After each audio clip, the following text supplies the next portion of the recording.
For generations, Poland was Europe's buffer, its 750-kilometer-long eastern border a constant reminder of vanished sovereignty and old invasions.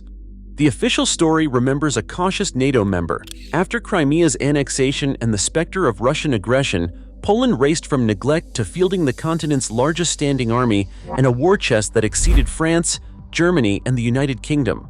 What forced this transformation? And what does Poland know about defense that its neighbors seem to forget? The answer begins on the threshold between history and hard reality. Poland's eastern frontier stretches for 750 kilometers, running from the Baltic shore near Kaliningrad to the marshes along the Belarusian and Ukrainian borders. This is not just a line on a map, it is the edge of NATO, exposed to the full reach of Russian and Belarusian forces, with no mountain ranges or buffer states to absorb the first blow. The terrain is open and flat, offering little natural protection. In military terms, Poland's strategic depth is measured in hours, not days. Any threat from the east would cross into the heart of the country almost immediately. This vulnerability is not a recent discovery. For centuries, Poland's history was decided by geography. The partitions of the late 18th century erased the country from the map for more than 100 years.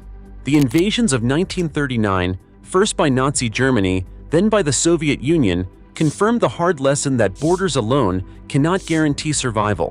From 1945 to 1989, Poland lived under Soviet control, its sovereignty limited, its security dictated by Moscow. Even after regaining independence and joining NATO in 1999, these memories shaped every defense debate. The result was a posture defined by caution, a modest army mostly equipped with Soviet-era tanks and artillery, focused on asymmetric threats and NATO integration exercises rather than massed defense. For most of the post-Cold War era, Poland's armed forces remained small and underfunded.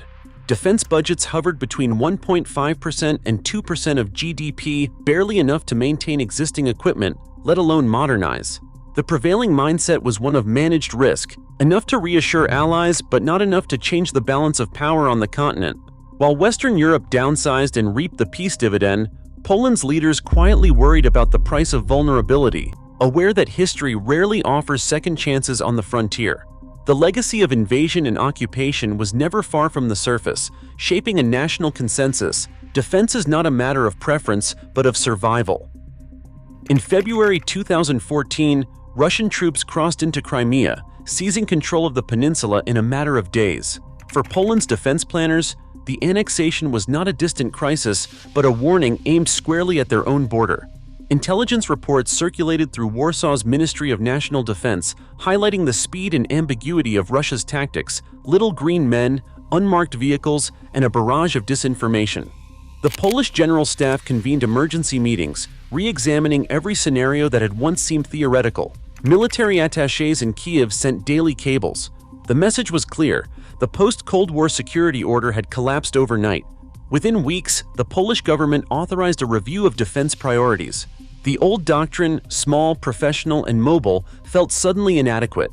In the summer of 2014, Parliament voted to increase defense spending from 1.9% to 2.4% of GDP, the largest jump in a generation. This translated to hundreds of millions of dollars in new funding, but more importantly, it signaled a subtle shift in mindset. Procurement officers began drafting plans for replacing Soviet-era tanks and artillery. Officers at the National Defense University updated war games to reflect the possibility of conventional attack, not just hybrid threats. NATO reassurance measures brought new exercises to Polish soil, but Warsaw's leaders insisted that alliance presence alone was not enough. While much of Western Europe debated the meaning of Crimea, Polish analysts argued that their worst-case scenario had arrived. The defense community, from retired generals to junior staffers, felt vindicated in their long-standing warnings about Russian revisionism. Still, the initial response remained measured. Modernization plans accelerated, but the scale was incremental. New helicopters, upgrades to the Leopard 2 tanks, and a handful of advanced howitzers. There was no appetite yet for a full-scale rearmament. The prevailing view was that Poland had bought time, not safety. The annexation of Crimea ended the era of managed risk, but it had not yet ushered in the era of total mobilization. That reckoning would come later, as events in Ukraine unfolded beyond anyone's expectations. When Russian forces crossed into Ukraine on February 24, 2022, Poland's national security apparatus moved with rare speed. Within days, the government introduced the Homeland Defense Act, a sweeping measure that authorized a $40 billion emergency fund for military expansion. The law passed in March 2022, raising defense spending targets and unlocking unprecedented procurement authority. But the most immediate action took place far from parliamentary debate, in the rail yards and logistics hubs along Poland's eastern border. Between April and December of 2022, Polish General Staff logisticians coordinated the transfer of 318 main battle tanks to Ukraine, including hundreds of T-72s and PT-91s. Clandestine convoys departed at night, guarded by military police and tracked by encrypted signals. In one incident near Lviv, a mechanical failure halted a train loaded with tanks. Local Ukrainian security teams responded in minutes, rerouting traffic and keeping the operation invisible to hostile surveillance. Not a single shipment was lost. Poland's decision to empty its Soviet-era armored reserves was more than a gesture of solidarity. It created an immediate gap in the country's own defenses, forcing planners to accelerate procurement on a scale unseen since the Cold War. The urgency was not theoretical. Every tank given to Ukraine meant a hole in Poland's own order of battle. For the General Staff, the question was no longer whether to modernize, but how fast new armor and artillery could be fielded before the next crisis arrived. Contracts signed in Warsaw and Seoul have reshaped the Polish arsenal at a pace unmatched in Western Europe. This procurement surge centers on the K2 Black Panther tank. Poland secured a deal for 180 new K2 Black Panther tanks in August 2025, the largest single tank contract in NATO. Each K2 brings a 1,500 horsepower engine, advanced digital fire control, and trophy active protection, outclassing legacy Soviet models by every metric. Production is shifting to Poznan, where Polish workers assemble tanks under direct South Korean supervision, embedding technology transfer into the heart of the program. Artillery modernization has moved equally fast. The K9 Thunder howitzer, ordered in the hundreds, quadruples Poland's self-propelled artillery strength. These systems fire NATO-standard shells at ranges exceeding 40 kilometers, with the first units delivered less than a year after the contract was signed. The scale and speed of these deliveries have startled defense ministries across Europe, who now lag behind Poland in both volume and tempo. Air defense is anchored by the Wisla program. In December 2024, Polish Patriot batteries achieved full operational status, integrating PAC-3MSE interceptors with NATO command networks. The result is a layered shield against ballistic and cruise missiles, certified by live fire tests in front of US and alliance observers. Meanwhile, a $12 billion contract for 96 Apache AH-64E helicopters, signed in August 2025, will give Poland the most powerful attack helicopter fleet on the continent, ready to support armored brigades from the air. The 16th Mechanized Division, stationed near the Suwalki Gap, leads the way. Its crews now train on K2 tanks and Apache helicopters, forming the first fully modernized combined arms formation in Polish history. Together, these procurements and deployments are not incremental upgrades. They are a wartime pivot toward mass capability, built to deter and, if necessary, to fight at scale.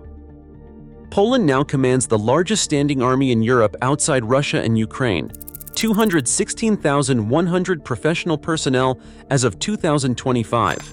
It now overtakes France at 204,700, Germany at 185,600, and the UK at 138,100. This force is not only bigger, it is structured for massed defense and rapid expansion, with a target of 300,000 by 2030. The scale is matched by financial commitment: $48.7 billion in defense spending for 2025, representing 4.7% of GDP. No other European NATO member comes close, either in relative terms or in absolute terms. This surge is not limited to professional soldiers.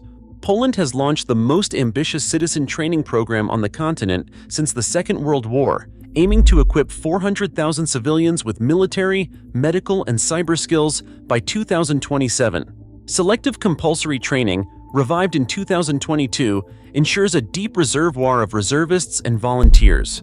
Training centers in Zagan, Torun, and Świętoszów now operate at double capacity, cycling new recruits through condensed courses as instructors race to keep pace with the influx of advanced hardware. At the core of this force stands the Territorial Defense Component, over 55,000 strong, blending civilian volunteers with regulars in a structure designed for resilience and local response. Poland's army hosts multinational NATO battle groups, permanent U.S. units, and it runs the alliance's most demanding exercises. The result is a military not just equipped for national defense, but positioned as NATO's eastern anchor, integrating allied formations and setting the operational tempo for the region. By 2030, Poland will field over 1,100 main battle tanks, more than the UK, Germany, France, and Italy combined, commanding the continent's heaviest armored spearhead. Today, Poland outspends nearly every NATO peer in fields, Europe's largest land force, a transformation driven by geography, not ambition. As threats on NATO's eastern flank persist, Warsaw's resolve shapes the continent's security equation. In Europe's new reality, deterrence is measured in readiness, not reassurance. Share your perspective below.